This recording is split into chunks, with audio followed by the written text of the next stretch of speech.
Cette année, on a vraiment, avec le nombre d'attaques qu'il y a et la récurrence des attaques, le mépris des éleveurs dans le traitement, dans la considération de leurs difficultés et de ce danger, nous derrière on est en risque aussi, parce que si on n'a plus de producteurs, ou bien si on est amené à avoir des producteurs qui ne sont que avec des élevages hors sol, ça n'est pas le but. Le but sur le COS, c'est de valoriser les parcours, c'est d'être à l'extérieur, c'est de garder le milieu ouvert. On est dans un monde aujourd'hui où on protège le loup et pas l'agneau, le loup et pas la brebis, le loup et pas les éleveurs, le loup et pas les enfants d'éleveurs. Un éleveur, il n'est pas là pour tuer ses brebis. Et il n'est pas là non plus pour être maltraité en lui disant qu'il ne fait pas son boulot parce qu'il ne surveille pas son troupeau comme il faut, parce que ci, parce que là. Et le loup cristallise des oppositions et cristallise des visions du travail des uns et du travail des autres et de gens qui vivent des situations que d'autres extérieurs imaginent pouvoir traiter ou pouvoir régler, mais auxquelles ils ne sont pas confrontés. Est-ce que tout le monde accepterait de voir son travail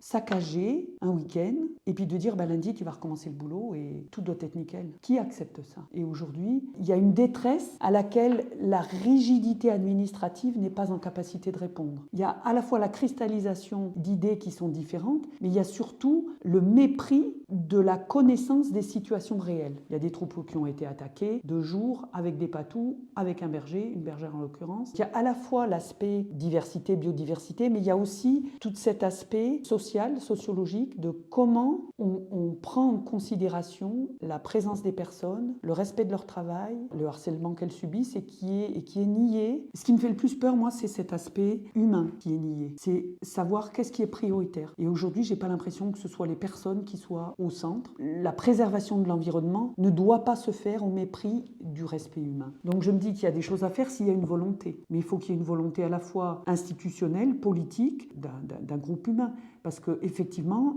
les éleveurs, ils se sentent abandonnés et méprisés. Ce sentiment de lassitude, c'est fort. Nous, on a un éleveur, il a été attaqué 6 fois. Et 2 fois après qu'il y ait un loup d'abattu. Donc ça veut dire qu'il y a encore beaucoup trop de choses qui se passent. En 1975, il y avait 25 000 brebis sur le Méjean. Le dernier recensement qui a été fait pour l'association Le Méjean, c'est 14 000 brebis.